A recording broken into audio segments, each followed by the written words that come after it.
Yo! Always a technical glitch. Welcome to Lee Judges TV, people. I'm your host, Dan Potts, and I'm not with Lee Judges on Lee Judges TV because Lee Judges is always late for his own channels, it seems. He's out partying tonight, so he will be joining us. Trust me. So I've got an absolute firing panel for you. And we'll start with Magic Mike, who's late to the party last minute. How are you, Mike? You know what? I couldn't not be here with these gents, these fine young individuals, and Danny, and so I appreciate you letting me crash the party, crash the partay, as we might want to call it.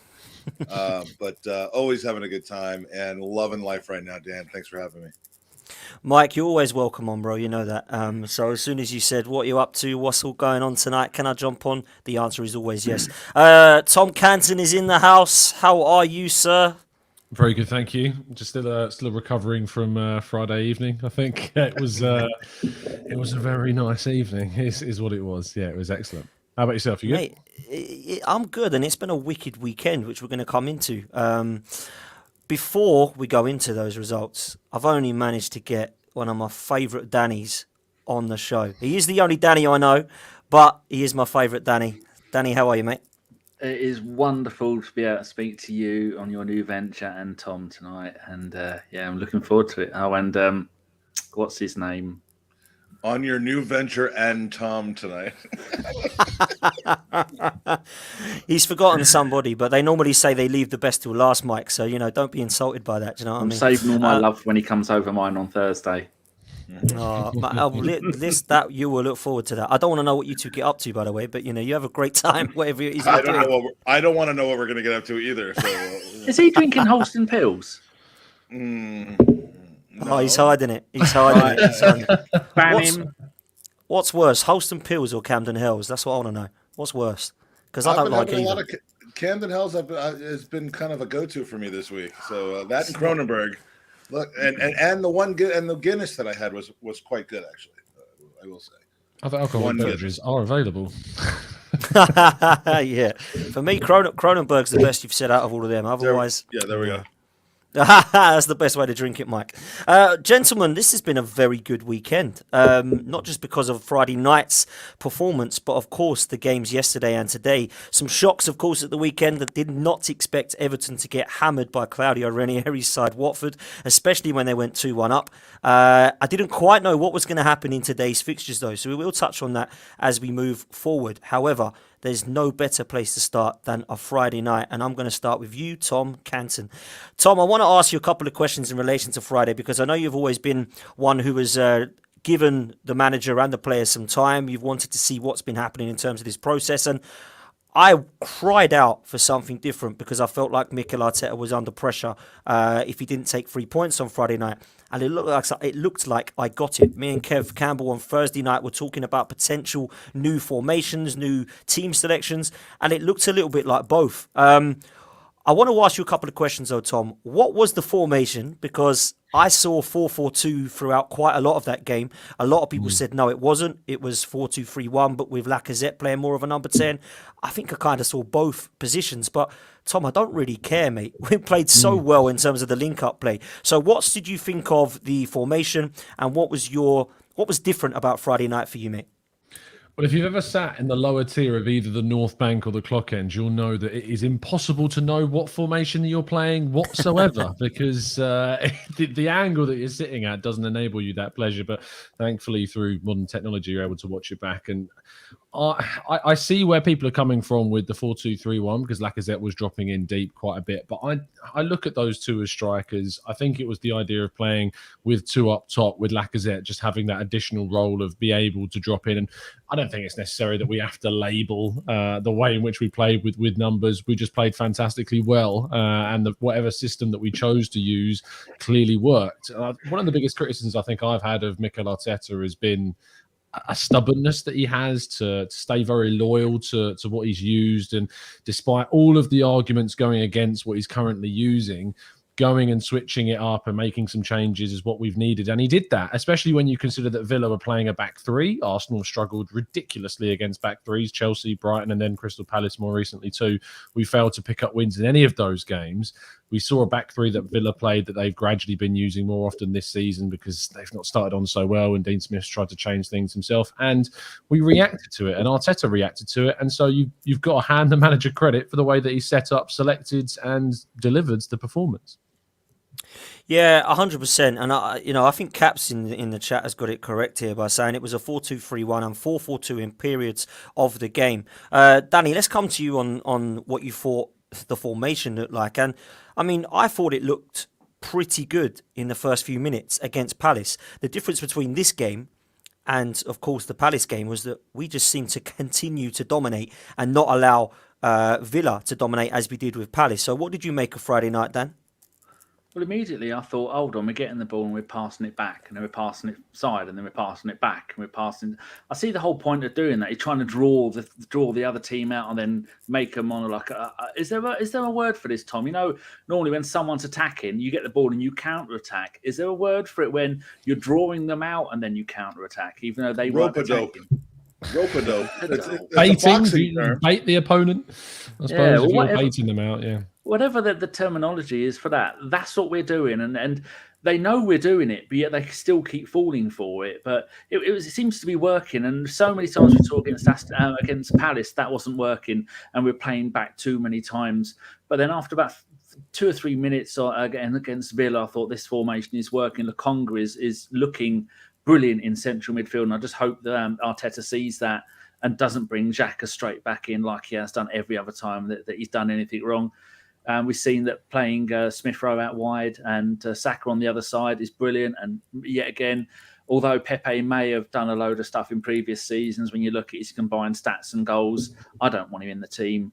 He goes quiet too often, and I don't know if it's unfair to say he's a bit of a one-trick pony, but he'll run down the right-hand side and it will give a little shimmy-shammy, and if it doesn't work, then it will sulk. But also, the thing that impressed me the most was the partnership between Saka and Tomiyasu, and then also Tavares and Smith Rowe on the other side. And we have looked for that for years, and we've never had it working on both sides at the same time. Your fullback and your winger working together, falling back, defending, covering each other, overlapping.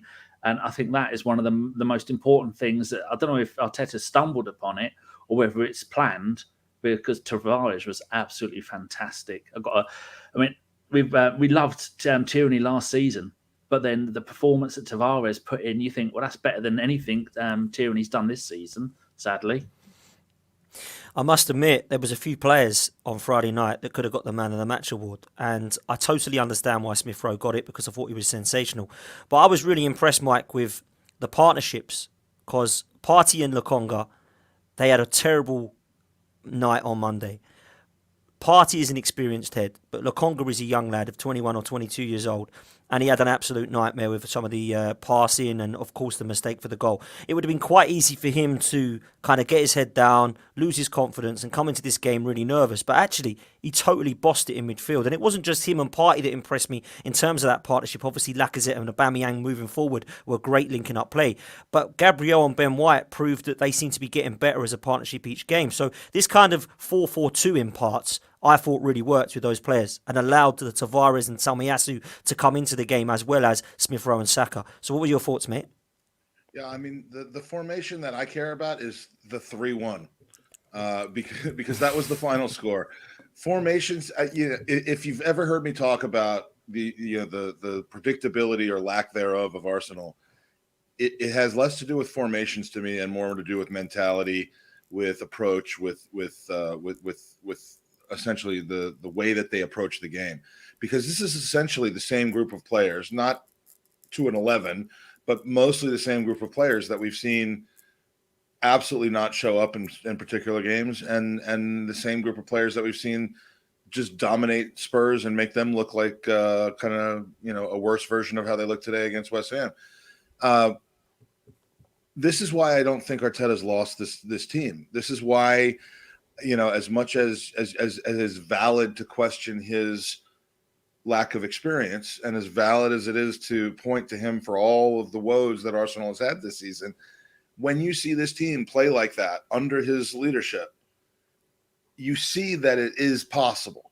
And the only thing that's left is to gain a level of consistency. The partnerships, I think we're already seeing those formed. I think the defensive back four, those partnerships are great. Yet, who would have ever thought we'd see Tierney struggling to get his job back? I think after the international break coming up. I mean, he might play one or two of the next games, but we're not worried about him missing games anymore.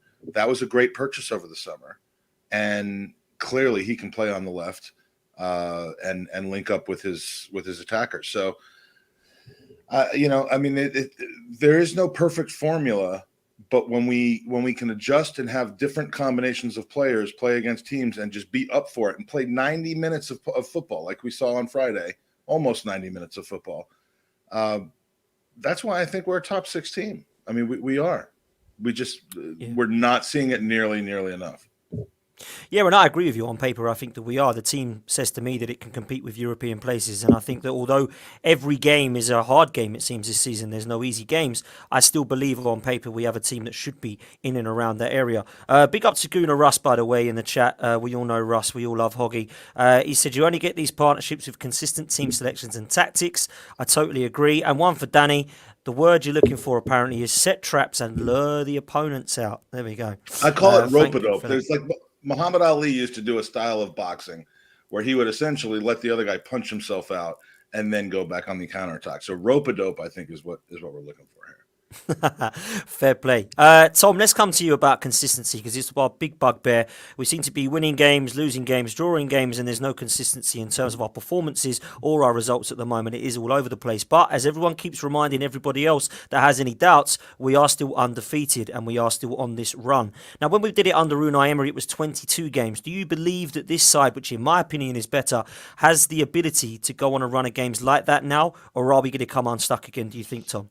I honestly have no idea. I genuinely can't tell you, because I thought after the Spurs game that, right, this is the start of something. This is our opportunity to build upon this result, and the performance that we put in that game was a real building block for what could come forwards. But the Brighton game was such a huge disappointment. The Crystal Palace game was just a follow-on from that.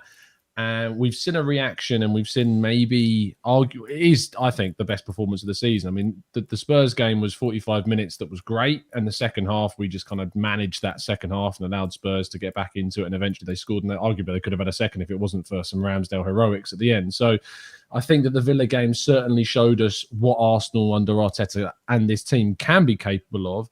But the biggest thing is going to be about consistency for us now. Is we need to go into this game against Leicester. We won there last season. We've got the history of doing it there, and Arteta specifically has got the know-how to do it. So if you go into that game and you revert to type as what we saw against Brighton, you play very cagey and you're just kind of like limiting what the opponent can do and not necessarily worrying about your own strengths, I think again we might suffer. So I'm not going to get wildly excited about the game on Friday, other than just looking at it in kind of closed analysis. I'm going to look at it and go, if we can build upon this and go into Leicester, go into Watford and build upon this with solid, strong performances, that's great. If we are unbeaten in the next 2 games, it's great and it's good news that we've remained unbeaten. But for me, it's now about those performances, because prior to Aston Villa, those 5 games unbeaten, that wasn't a sustainable run of fixtures with the performances and the results we were getting. If you were to pick up those 5 performances and say put them 3 months down the line,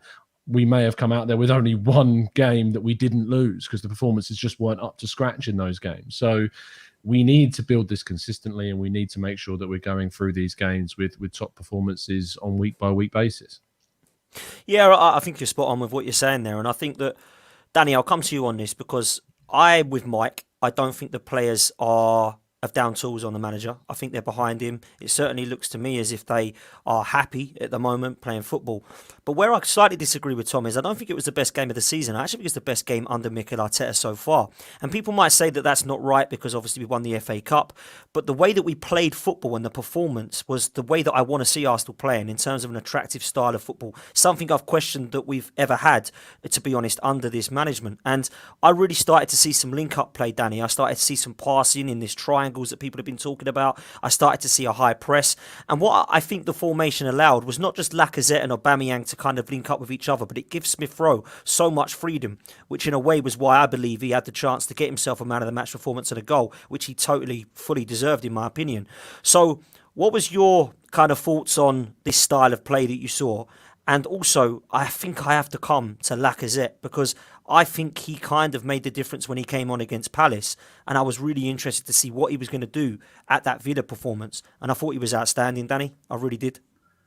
Well, I was thinking about this. We make a huge deal about the Hale End boys. They like playing together because they've grown up together. I think we need to take that into consideration when it comes to Aubameyang and Lacazette. They are mates. You see them walking off the pitch hand in hand. It's like me and Mike on Thursday. There's a lot of love in the air when those two are together. And they play off each other, and they're both vastly experienced players. They're probably two of the most experienced Premier League strikers that in the Premier League at the moment, obviously. And I think there's that is a lot to do with it because they're mates. And if their mates are playing together, and they've been together at Arsenal now for, what, 4 or 5 years?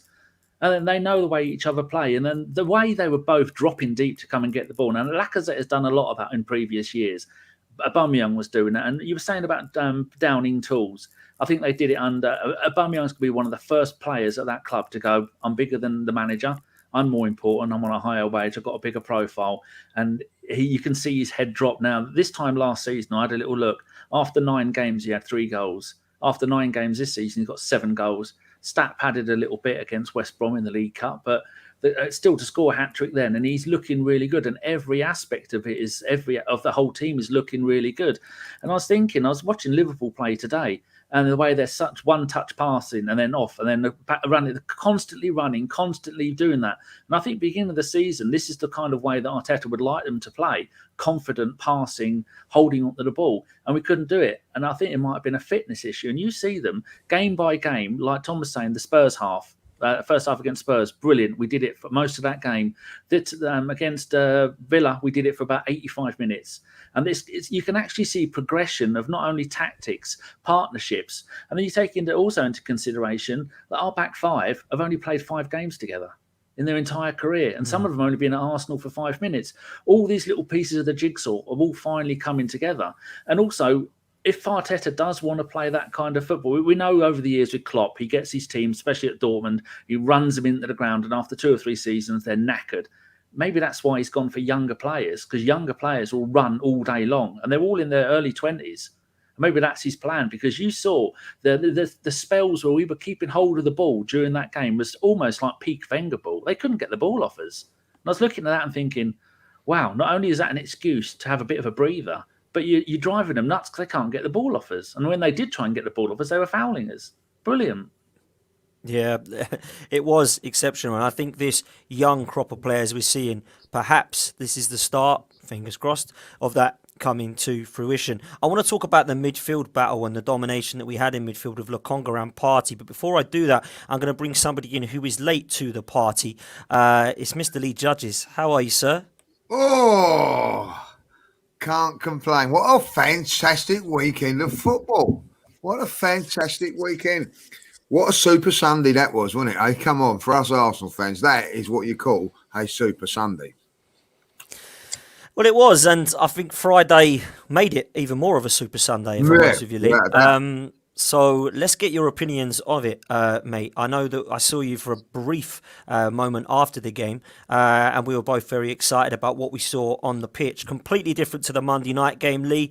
A different formation. The guys here have been talking about whether it was a 4-4-2 or a 4-2-3-1, but actually Mike said what mattered was that we won 3-1, and it doesn't actually matter about the formation, which I thought was quite a key point. So your thoughts, Lee? First of all, hello, guys. All right, Danny, Tom, and Magic Mike.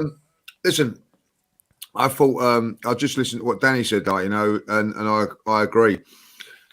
The one thing that I was impressed with is, and I'm a big critic of Mikel Arteta and everything there. But I think what I was impressed with about all over everything else was that he learned from his mistakes. He made mistakes on Monday and he rectified them. And I mean that they didn't drop deep. They played with a higher, braver up. Like the high line was much higher. Brave defending. When they went 1-0 up, I then thought, what's he going to do? I see him encouraging us to go forward. So I think that it was, from that point of view, a really, really good performance. I agree with what Danny said, best 75 minutes of the season. We put in 75 minutes of that season. Do you know what? You ain't going to put in much more than that. There's always going to be a spell of a game when the other team is going to have some sort of possession. So to get that against Aston Villa was unbelievable. I was at an event today and there was an Aston Villa fan there. And he asked a question, to me, were Aston Villa that bad or Arsenal that good? And I think it was a bit of both. But I like to think that we made them look a little bit average in the game. I thought that we pressed them high up. We worked around them really well. And again, agreeing with what Danny said there, that back five, has played 4 or 5 games. But what Mikel Arteta has got to do, that is his back five, is he's got to believe in it and trust it.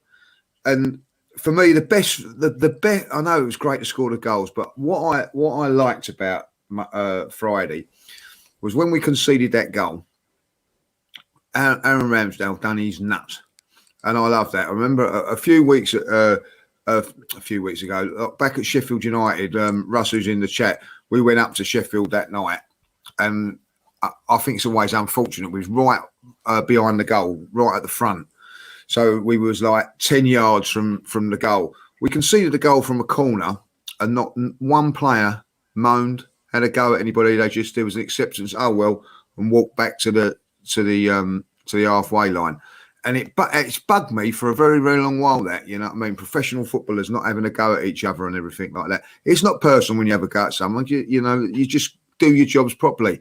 But I love that. But one of the greatest things about it is if someone does something good in front of Aaron Ramsdale, he's quick to praise as well. So I think that's a key. And I'm liking that, So all in all, it was a great, great performance. It was great to see Tom and his lovely fiancée as well, So, and obviously a few guys up there, Magic Mike as well. So it was a good all round, a good game. Another thing, just before I let you get on, guys, the atmosphere was so much better, on Friday night than it was on Monday. I don't know why. Is it because it was a Monday night game? I don't know, but a few more people had probably a few more beers. I don't know, but it just seemed that everybody was up for it a little bit more. And when that stadium's rocking like that, it's fantastic. It is a fantastic place to be. Yeah, I think it's a great point you make there, Lee. And actually, I've had the pleasure of going to most of home and away games this season, and the fans have been terrific. I don't know if it's maybe the pandemic has had an effect on that and people are just missing the games more, but actually, it has been really, really noticeable how good the fans have been, and that's credit to them. They deserve all the plaudits they're getting. Mike, I'm going to come to you because one thing that I really was impressed about from the off was Gabriel and Watkins had a bit of a tussle, so to speak, within the first few minutes. And I think it's proven that this Arsenal team, we've seen it against Brighton, we've seen it against Burnley, they don't really get beaten up as much, it seems. Well, certainly they haven't this season. And I think that is credit to the transfer window. I think we've made things better in those departments. We've certainly upgraded and we look more of a physical side. And I think what that proved throughout the game was the domination in midfield. I thought Partey and Lokonga together were sensational. So I wanted to first of all get your thoughts on that and then ask the question, does Granit Xhaka get back into this midfield if Partey and Lokonga continue these two performances? Mike, over to you. The answer to the second question is I hope not. But, I don't think, just as we knew he was going to come back in against Tottenham, and to his credit, played a great game until he got hurt. I think it's pretty clear that he's the first name on the team sheet for Mikel Arteta anytime he's available for selection. So I'll just leave that there. This team, every time you think that the team is getting a little bit more steel, a little bit more fight in them, to not get pushed around, not get kicked around, not get bullied, essentially, which is what we've been seeing with Arsenal over the last 15 to 20 years. ever since those invincible teams and the first the end of the first half of Wenger. I would like to think that we're turning the corner on that. And you mentioned Gabriel and Watkins. We had Emi Martinez trying to play mind games before the penalty kick with Aubameyang. You probably bring that up. I was on the concourse actually pre-ordering multiple beers. So I didn't see that interaction, although I did watch it from the concourse. But we have been soft, incredibly soft for a long, long time, and until we change that, and I think it would be nice to see some of these new players. I think some of the newest, least experienced Arsenal players are the ones that I think have the ability, Ramsdale, White, Gabriel, to completely change the mentality and the approach that not only Arsenal has when they step on the pitch, but other teams have when they step onto our pitch and face the Arsenal is hopefully, and I don't mean to get ahead of ourselves, but you're not going to push us around anymore, because that's been half of our problem over the last 5 years, is that we just get pushed around. 100% we do. Tom, let's come to you on that point, because I think that we can give some credit to Edu and Arteta off the pitch with what they've done in terms of their transfers. I certainly think that we are a lot more physical through our spine now with Gabriel, Partey, even Lokonga, and of course Ben White, who I thought actually had a really good game. So I wanted to get your opinions on that, but also going forward somehow, I don't know how still, but we just seem to look a lot better in terms of our link-up play. So this team being put together now by Mikel Arteta and Edu, I suppose they can and deserve to take some credit. And I've been very harsh on this new regime. I don't really see where they were going with it. I don't see a style of play. But for the first time on Friday, I started to be really enjoyed watching Arsenal moving forward. So what's your thoughts on that, Tom? Yeah, I mean, I've given Edu a lot of praise over the kind of last year and to 2 years periods. I think that the work that he's done from a recruitment perspective, when you put that in context of how Arsenal have recruited over the last decade, it's night and day. Like the way in which we're spending our money, it's more concise. It's more, I think it's just savvier is a good word, I think, to describe it. The way in which we're using our money smartly. You look at the Lokonga, 16 odd million quid we brought him in for. You're looking at players like Tomiyasu, who spent £20 million on him, and he's looking a massive upgrade on what we've got already. Gabriel was between 25 and 30 million, £45 million for Partey, who I believe on his day is a world-class central midfielder, is a snip as well for a player in their prime at 27 when we bought him. Ben White's the big question mark. I think that was always going to be, that leans kind of more towards Arteta than it does Edu, because I think that had Arteta not had this kind of thing against Saliba, we may have not had to spend £50 million on a centre-back, and that's a whole discussion for a different podcast. But I think what you can say is, if you look at the team that played against Manchester City, and you look at the back three we used, it was Kolasinac, Chambers and Holding. I think Cedric played right wing-back and Tierney was left wing-back. If you think about the players when available, the step up in that defence, and Leno was in goal for City as well. So if you think you've gone from Leno to Ramsdale, we've gone from Chambers and Holding to Ben White and Gabriel coming back in. I mean, Tavares has been an absolutely brilliant addition just as a cover option so far. He's not let us down in any performances. I know he's not played loads, and I don't want to overhype him, but you can't say he's had a bad game for us when he stepped into that left back. He's certainly better than Kolasinac, Tom. Put it that way. Just a tad, yeah.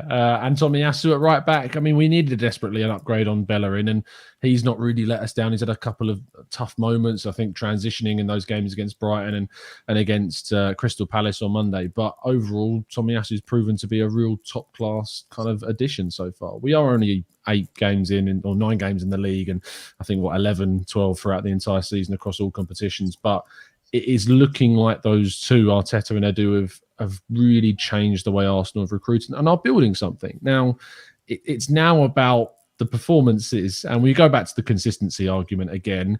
I felt a little bit bad for Edu, because I think that he was building something at the club that Arteta wasn't necessarily getting the best from the players that were being brought in. I think that Edu's worked around Arteta's kind of issues with players like Guendouzi and Saliba and Ozil, and has worked to bring players in whilst having those players there. But if we are to get top 6 this season, I think that's representative of the level that this squad is at right now, and would, go on a praise for what we've achieved so far. Yeah, good point you make there, Tom, in relation to some of the transfer we made as well. Certainly have upgraded in more than one or two positions. Danny, let's come to you about the team selection moving forward, because obviously my biggest bugbear was trying to force Martin Ødegaard and Smith Rowe into the same kind of team, and then two attacking eights, two tens, whatever you want to call it. And I thought we were much better without Martin Ødegaard to start with on Friday night. Now, that's nothing against him. I don't think he's a particularly outstanding player. It was certainly an underwhelming player to bring in my opinion, and I was expecting bigger marquee signings. I don't think he's a bad footballer, and I quite like some of the stuff he does, but I don't believe he gives us goals or assists, and I actually think that Smith Rowe is better for us moving forward. But it certainly worked. So moving forward, Danny, is it fair to say that Martin Ødegaard is now going to try and have to get back into this side, and also Nicolas Pepe? Where do you see these two players featuring moving forward, mate? Wow, that's a tough one. Well, first of all, you can't just have 11 players. You've got to have players. And so we know Smith Rowe can probably play right. He can play left. He can play centre. He can play 10. He can probably get away with partnering Party in the middle. And also you have to take into consideration who you're going to be playing against. If you're going to go out there and play Burnley, you don't really want to have Ødegaard in there because they're just going to kick him all over the place. And then with Ødegaard, I think he can get his goals and he can get his assists. That bloke is one of the most skillful players of his generation. I mean, you look what he's captain of Norway at 22 or whatever he was when he got it. And Zidane wanted him at Real Madrid because of the amount of skills that he's got. He's just a magnificent player. But you need to find the right position and the right formation to fit him into. So I've still got plenty of hope for him. And you could, if we only want to play one striker, and then you can play him in a kind of 8-10 role, which I think would suit him perfectly. He can do the job next to Party. But it's all a matter of mixing and matching. I mean, I would like to see the young men rested a little bit. When you're 3-0 up against Villa and you're still keeping Smith Rowe and Saka on, that's when I'd have liked to have seen Ødegaard come on, maybe after about half an hour when we scored the third goal and go, like, you two, you've played the most minutes this season. I'm going to rest you, slow the game down a little bit. And it's not like you're bringing on an El Neni. I mean, I really like El Neni, but Party is Ødegaard. I think he's got a lot to offer, but he just got the situation's got to be right with him. You can't just play him in that 10 role if he hasn't got the right people around him to help him do it all. Like we saw in the Palace game, you play Party's a brilliant midfielder. He's fantastic, but you play him in the middle on his own. You can't do it. You need the right people around you. And as for Pepe, and we were talking about this on Mike's show last night, at 3 o'clock in the morning. I said, I think what's going to end up happening with Pepe, because we've seen Arteta wants his own men there, and Pepe is not Arteta's man. And I think we're going to see he's got 2.5 more years on his deal. We ain't going to sell him because you can't take. I know you've got amortization where you can allow a certain amount every year to come off the value, so it doesn't look like you've lost as much. But I see Pepe's last 2 years out on loan, £5 million for a season loan a couple of times, and then maybe at the end of that he may leave on a free. But that is going to go down by a country mile as the absolute worst financial decision Arsenal ever made. It's even going to outdo the Ozil one, and that's saying something. But he's not a bad player. But like Chris always says, you've got to play him in the right way. And the way Arsenal are doing it, the way he likes to play is to say, off you go. You know, like we say to Aubameyang, you can play on the left, you can play in the middle, you can drop deep a little bit. Pepe needs to be played according to Chris. So you play in any one of the front three roles that you want. But I don't think Arteta wants someone who's going to say, go on, off you go, have a free role. He wants people to be a little bit more rigid and a little bit more controlled. It's not looking good for Pepe, and it's not looking good for our bank balance because that's a huge 72 million. Wow, it's crazy! Absolutely, sunk cost. It's over. So if he's not the right man, he needs to be depth. He needs to be coming off the bench. He needs to be playing, in cup games, and we have to stop putting that price tag on him because that happened 2.5 years ago.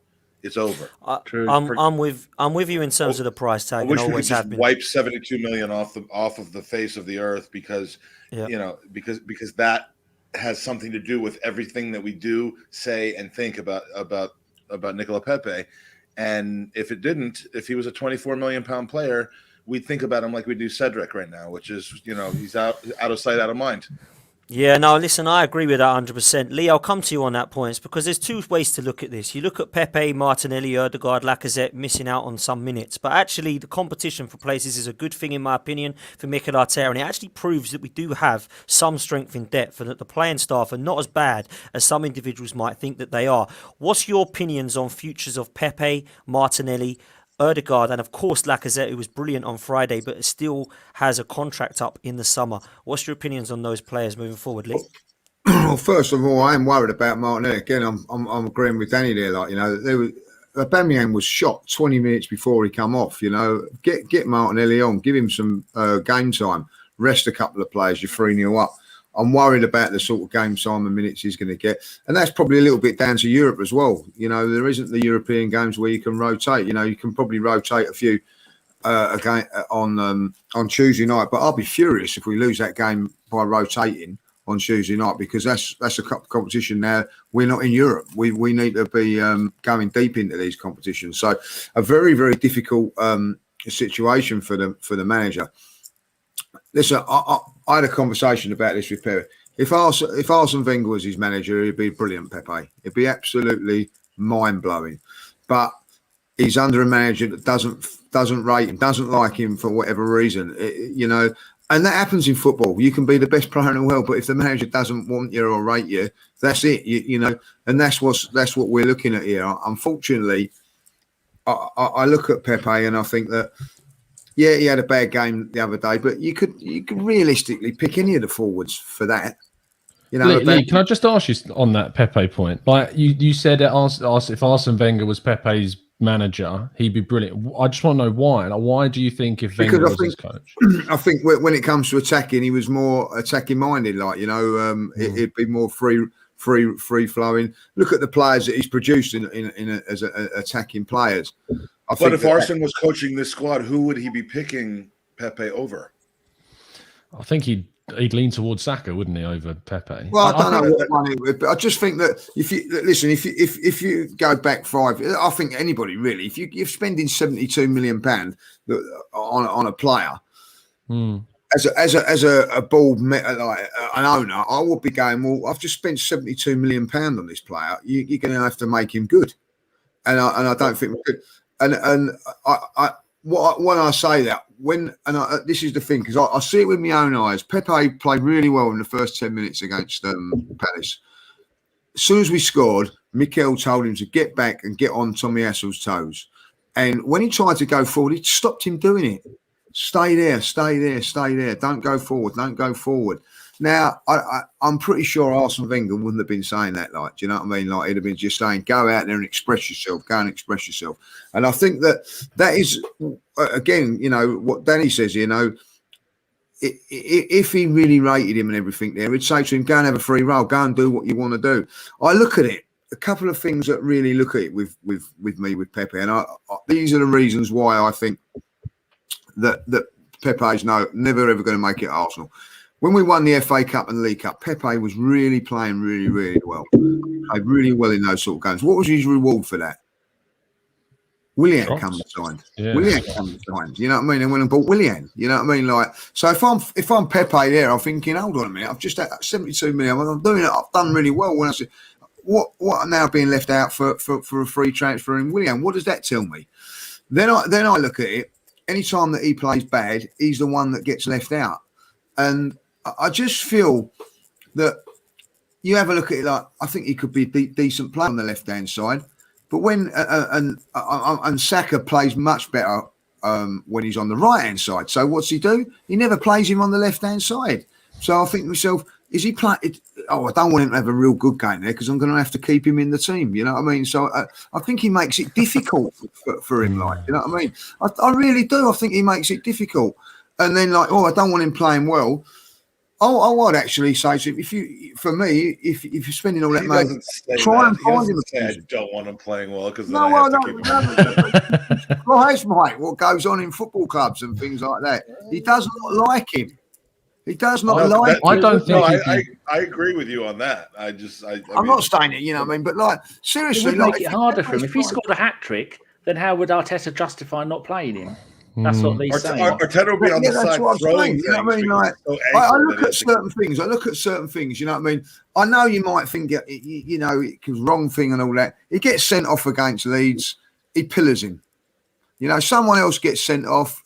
No one gets pillared. Yeah. Just little things like that. What I'm saying.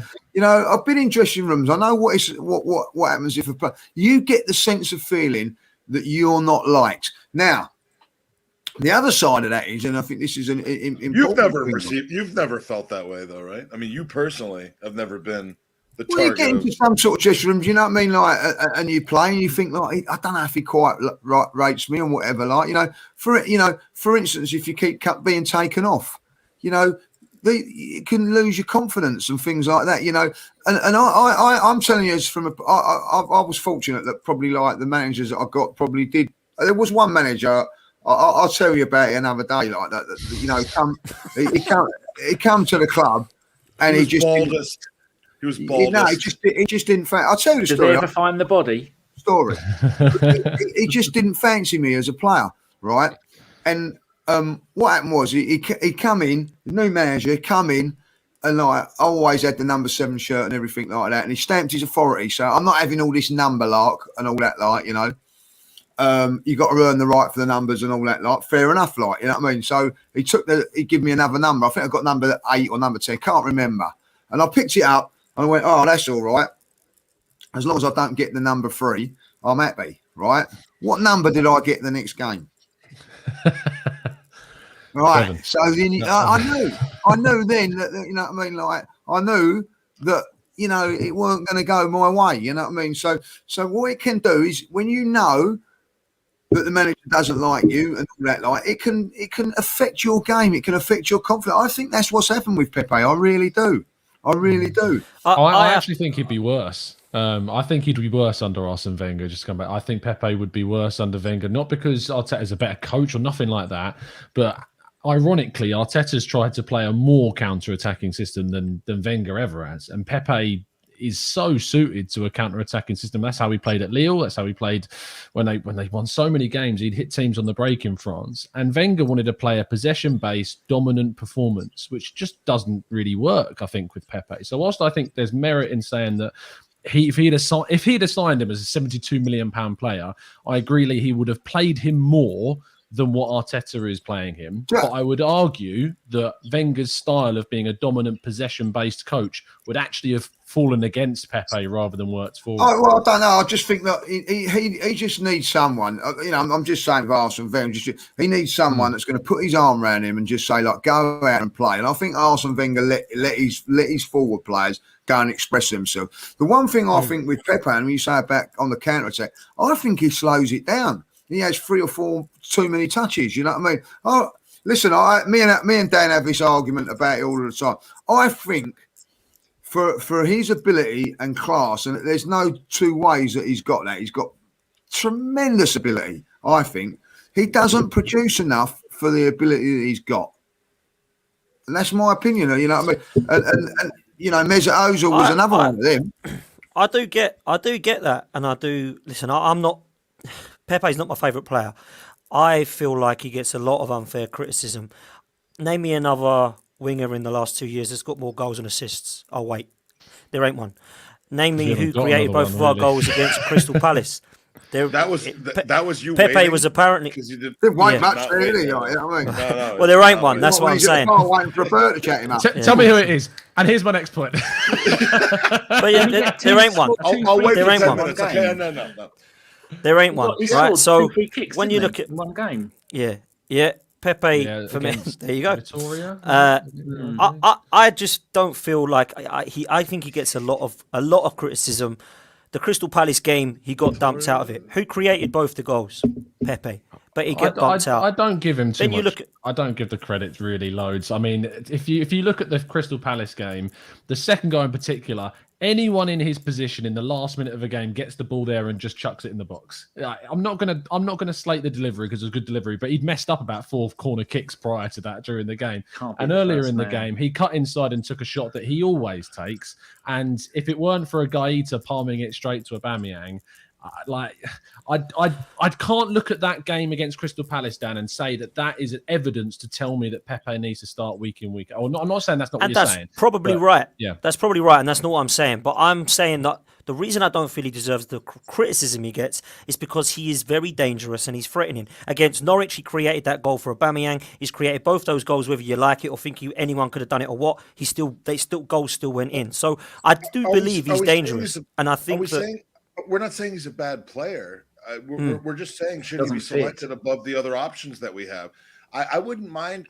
I wouldn't mind the next 2 or 3 seasons of him. I mean, I don't want him walking on a free. I'd like to get something back for him, but assuming he doesn't sign a new contract, I wouldn't mind seeing him as depth for the next year or two, because we know what he can do. He can have an impact on the pitch.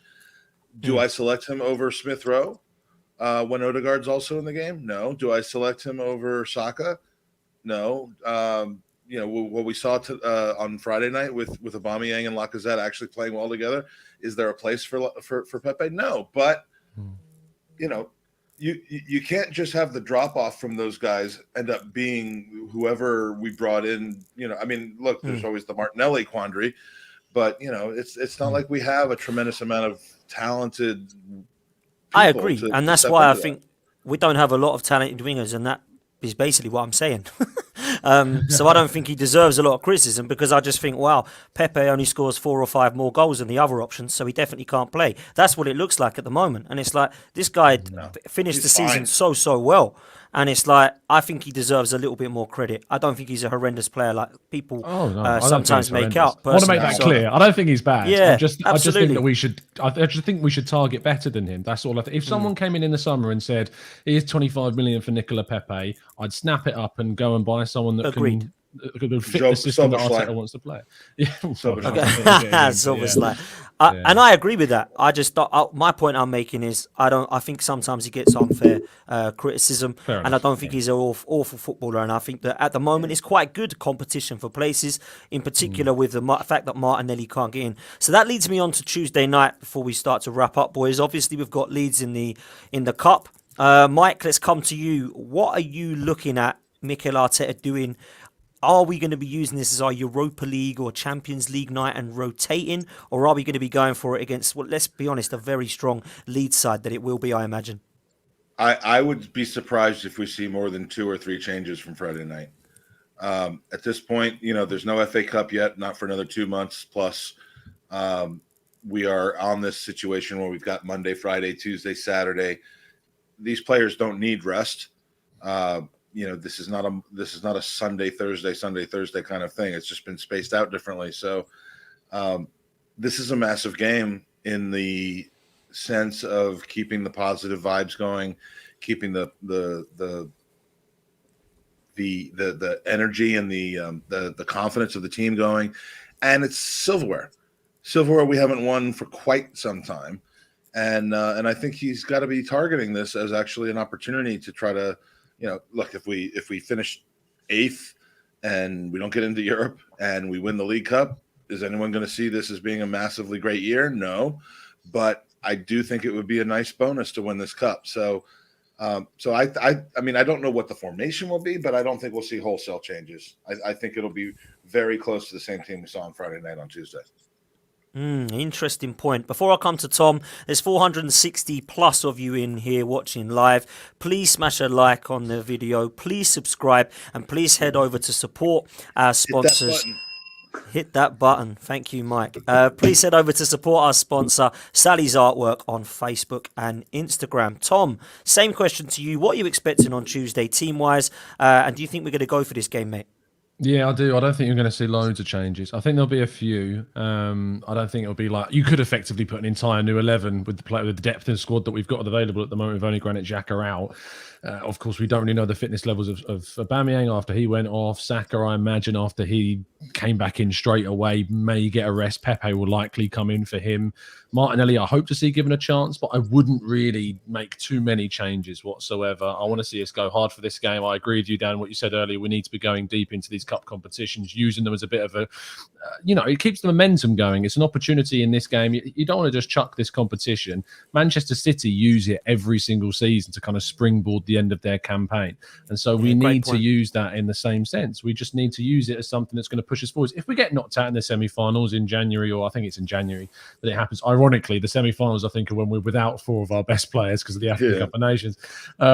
But if we are out in the semi-finals, it's not like I'm going to lose sleep over being knocked out of the League Cup, because it is we're still with the greatest of respect to the competition. It's not a priority over where we finish in the league this season, but it is something that we can use to build momentum. So I'd go in strong.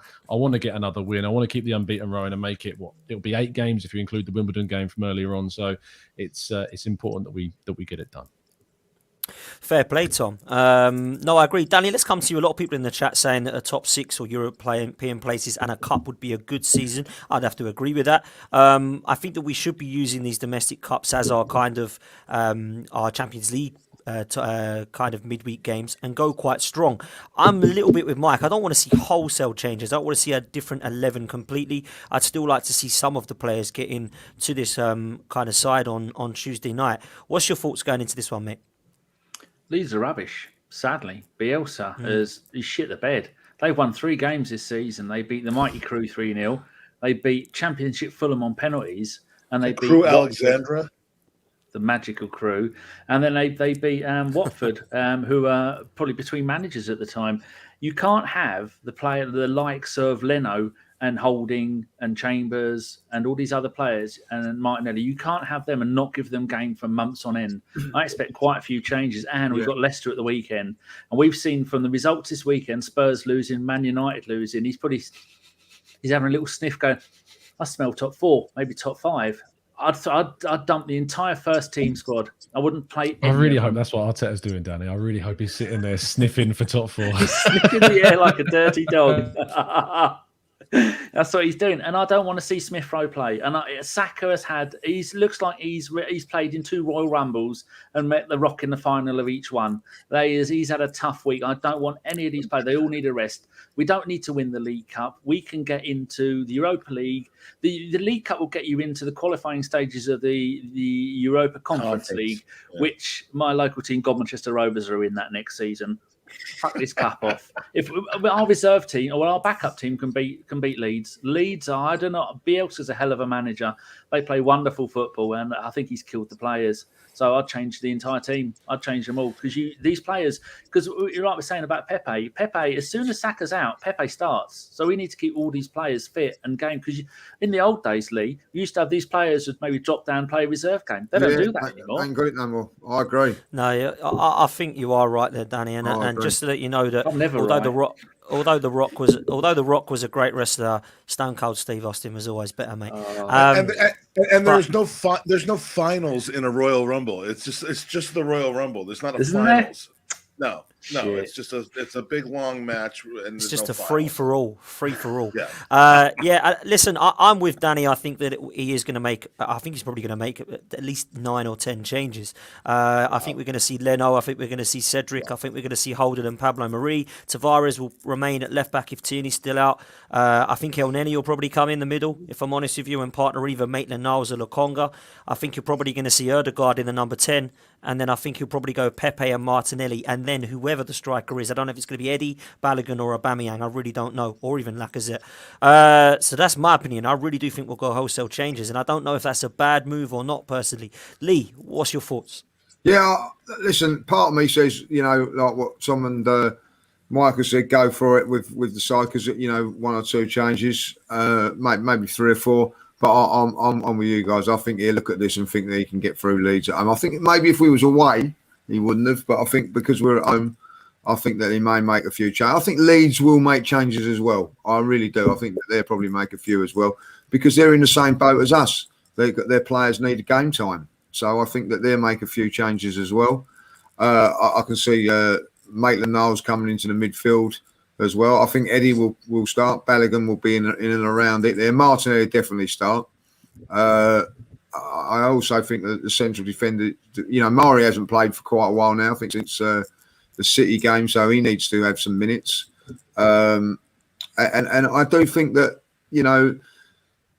these players do need some minutes because if they don't, they're going to come in stuff. Listen, I think that this moment in time, most of the players that they're probably playing games behind closed doors now a little bit, I suppose. But you can't beat a proper game, so get them playing, give them a game, and Listen, from my point of view, like this game now Saturday against Leicester is massive. Both on the same points, both can really jump forward a little bit if we can get the result. And the good thing from us is that Leicester again have got to play again a game after coming back from Europe. They played again Sunday, so they're at some stage they're going to get jaded. So he's going to have to look at his side as well. Well, this is what could be a good thing for us, keep the freshness going. We've all said it, that not being in Europe should be a massive advantage to the likes of us. So I think that we can maybe get away with it on this one, and rest a few. And but what I think is good about this competition is that when we come up against one of the bigger sides, and they've got Europe, then we can go big, where they perhaps have got to rotate. So we're in a very, very good position where we could go well in this cup. And I'd be disappointed if we don't. I really will be disappointed if we don't go to the at least the semi-finals. Later stages. I totally agree. And I think we should be going for the domestic cups now that we haven't got Europe, 100%. Lee, let's just quickly stay with you. I'm going to go do a round robin before we wrap up. Obviously, the fixtures have gone well for us this weekend in terms of Spurs losing. Obviously, Manchester United getting absolutely hammered. Everton, surprisingly. I was at half of these games this weekend. I was at like virtually all of these games this weekend, by the way. So you're welcome. You're welcome. Well, do you know what? It's a great omen. Keep going. Don't go back to America, mate. Just keep staying and going to games. Never. You've only got 30 games left to go, Mike. You know what I mean? There's only 30 games left this season. Come on, you Irons. But Lee, let's stay with you quickly. We'll start with you first. Where do you realistically see our target being now that there's some teams around us that are also being fairly inconsistent? Similar points. I mean, I'm looking at our points at the moment. It's not a great jump at the moment between 5 or 6 teams. So where do you expect us to be targeting, mate? Well, it's a difficult one because I look at Man United today. It was like watching the Arsenal at some time against Man City, wasn't it? So they're not that far in front of us. If I'll be honest, I'll be really honest. The one thing that worries me about Arsenal is that is inconsistency, because one is I'm not too sure about the manager, but and tactics and all that. But the players are young. The players will have dips in form, will make mistakes, will not do this and do that. If we could get consistent, who knows? You know what I mean? Listen, we're in a poor. Well, I don't say poor. We'd actually say that we're not been in great shakes this so far this season. We're on the same points as Man United, who are expected to challenge for the title. So it is, 1 point behind Spurs. You know what I mean? If Spurs would have won today, or West Ham would have won, or West Ham did, thank God, they got into 4th. So we're not quite. I don't think we're quite ready to challenge for the other 3. I think you got Chelsea, Liverpool, and Manchester City are on a different level. They're on a different level, but I think 4th is up for grabs. I really do, unless Man United change their manager. I'm not saying it's going to be Arsenal up for it. I think you're going to have to include, like West Ham will be looking at it and thinking, we've got a chance with their side and the way they're playing. They've got Europe, don't forget. Leicester will be thinking the same. Leicester have picked up form, by the way, gone and won at Brentford today, which has gone under the radar. Good result. People saying teams wouldn't win at Brentford. They've gone and proved that they can. So, and maybe us and Spurs, So I think it's going to be the one who's most consistent. I think you're right. Mike, let's come to you on that same point. Obviously, Everton under Rafa. You got Leicester picking up form. Brighton still looking good and strong under Graham Potter. You got ourselves, Spurs, West Ham. There's a lot of teams there that could be in and around the mix. I agree with Lee. I think Manchester United might struggle, but are probably still, even after today, favourites for top 4. But where do you see us targeting this season, mate, the way we're playing? I mean, this season is officially 23.68% over. Which means there's 76.4% left. With that piece of news, I will tell you that we're going to finish 5th. I don't think 4th is realistic for the same reason that Lee just said. I mean, there are 3 teams that they've outspent, they've out-earned, and they will outlast every other team. But 4th, 5th, 6th, and 7th are all kind of up for grabs, and I said at the beginning of the season I thought 5th was possible. I thought 6th was more likely, and was just shocked that people kept thinking that we would finish 8th, 9th, 10th again. And even with the rough start to the season that we've had, I think we can see now that as long as we don't drop stupid points, and the only stupid points we've dropped this season, really, I think, were to Brentford, and even that wasn't so stupid because it was their first game back up at the top flight in the brand new stadium, and they had everything, and we've seen that they're not a pushover. They're not the typical newly promoted team. So 5th, 6th, I think is definitely possible. I would be shocked if we do worse than we did last season. I think that's what we should be targeting first, but I think we'll probably finish 5th. Fair play, and that's optimistic. And as I said in my fan cam, we have 91 points out of the last 5 games. So I mean, we're going to win the league. I think Ryan agreed with me, at some point. But yeah, I mean, as of Friday, I was feeling a little more positive Friday night. Now I've kind of come down to earth. Well, anyone would after 15 points, mate. that was before the game, but yeah, no, I think it's I think it's fair 5th. play. I think it's 5th for us. Fair play. I'm amazed Ryan even understood what you were saying to him, to be honest with you. Fair play to Ryan. Tom, let's come to you. Tom, you're always the optimistic one normally, mate, and I love that about you. I somehow differ at times, but let's ask you, mate, where are you in the league position for Arsenal this season, mate?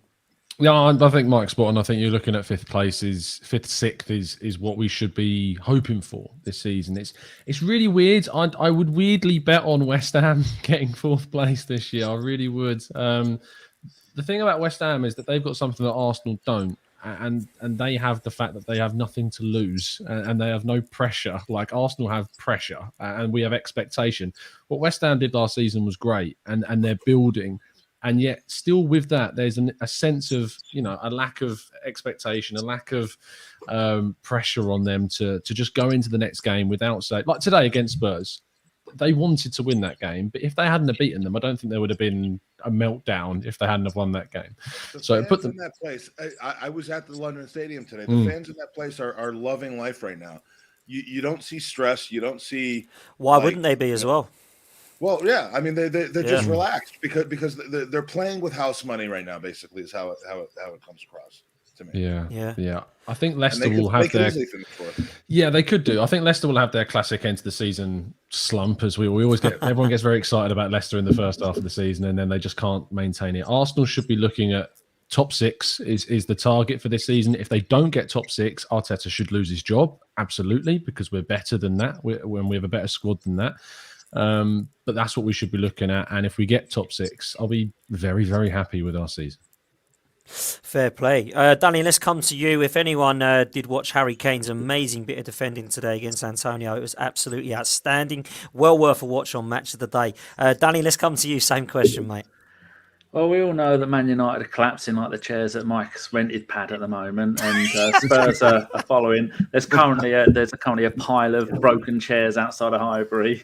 Oh, he's going to get one. He's going to show us the chair. Look at that. He's gone full TLC. Can I show them the photos, Mike? Oh, no. Well, one way or the other, we're going to be in the Europa League next season. There is a slight chance at 4th because we know that plenty of times historically you've had smaller teams, Leicester and West Ham. They struggle to once after Christmas, they struggle to do well in Europe and keep it up in the Premier League. It's usually one or the other. We saw Wolves do that when you're playing so many games. They struggled last season. And I think this is really going to pay off for us not having to have any Europe games to worry about. So Europa League, however we get it, going to be 5th place. I don't know if they're going to bring in a 6th place that you can possibly get it, or maybe an FA Cup or something like that. But I just don't want to be in the League Cup because we don't need 2 semi-finals in the end of January, beginning of February, when we've got some players away on the African Cup of Nations. We don't need 2 semi-finals there when we've got that's the time we could be having a rest while all the others around us are playing other games because that's the break during Europe. But yeah, Europa League, and I think it's going to be good. Looking forward to it. Fair play. You sound so enthusiastic when you say that, Danny, as well. Fake. I love the optimism, though, mate. I do. Talking of optimism, I'm afraid that I can't be that optimistic after the one result I've seen on Friday. And I do believe that with a young squad and with an inconsistent manager, that we are going to probably be there or thereabouts for where we were last season. I can see a few teams getting ahead of us, the ones that are in and around us at the moment, and I think we're probably looking at another 8th place, if I'm honest. Finish. I know people don't want to hear it. I hope I'm wrong. Luckily, I've been wrong of late, so let's hope that continues and that we start to push up the league, because of course we all want that to happen. Guys, this has been really fun tonight. I appreciate you all for coming on. Mike, I'm going to start with you. How can people follow you, mate, on social media and on your podcast? Well, you can follow me at the Gooners Pod. We do a podcast. Frankly, I've been doing more podcasts on your channel lately than I have on mine.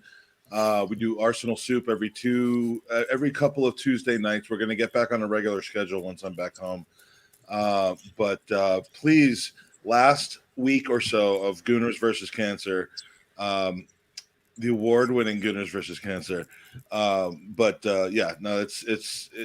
getting close to our $25,000 goal, raising money for the Leukemia and Lymphoma Society. If I could send you guys anywhere, please go to goonersvcancer.com. If you donate and help to cure and help families that are dealing with blood cancers, you have a great chance of winning some pretty amazing Arsenal-based prizes. So check it out, goonersvcancer.com, and thanks for having me on. I appreciate it. Mate, you're always welcome, Mike. Thank you for coming on. Over 500 of you in the chat still watching live. Please go over to Gooners versus Cancer. Get yourself involved, because there are, trust me, some unbelievably good prizes to be won in terms of Arsenal content. So, Mike, thank you so much for coming on. Tom, over to you, mate. How can people follow you on the Gooner Talk? Go for it. Yeah, you can follow us on Twitter at the Gooner Talk TV. If you ever find yourself at 8 a.m. UK time wondering what to do with your mornings, I do a show every single morning at 8 a.m. Just talking about all the latest Arsenal news, basically every day. It really annoys the missus, but it won't annoy you. So come over and give it a watch. Absolutely, Tom. Always a pleasure having you on, mate. Thanks so much, mate. Danny. Or Feinberg's love child, as you're known tonight. Tell me how people can follow you and listen to more of your unbelievable content, which I'm a massive fan of. I am Magic Mike Gooner on Twitter. If you go find me there, send me nudes of your grandparents and any kind of wrong pornography that you find. I love it. And you can find me. I will be somewhere in mainland Europe on Thursday. I'll be on the run from the police after they drag his body out of my lake. And also a bird camp Wonderland, but we don't really do stuff anymore. We've all become too lazy. We've got fat on our own success. I've got my email from every month. You get an email from YouTube saying your stats and your data. This last month we had 0 new subscribers. We peaked. Sorry, that wasn't very nice. It's true. Sometimes the truth hurts. You're gonna have -5 new subscribers when we do our montage of our Thursday visit. It's gonna be magical. It is as good of a time as I've just had. As good of a time as I've just had with Owen over the last 48 hours. We're gonna pack it all into like 6 hours, and it's gonna be amazing. There's gonna be more facial hair than you know what to do with. Well, Danny, congratulations on the channel, mate, and please get yourself over there and subscribe to Burkamp Wonderland and follow him on Twitter. See if you can put us in a negative equity next month. If I do, I'll get it framed. I'll give it away as a prize. And as you can tell, Danny has not got a job in PR or sales. Guys, it's been an absolute pleasure having all of you on. It really has. My last thanks of all, of course, goes to Lee Judges. Lee, as always, a pleasure, mate.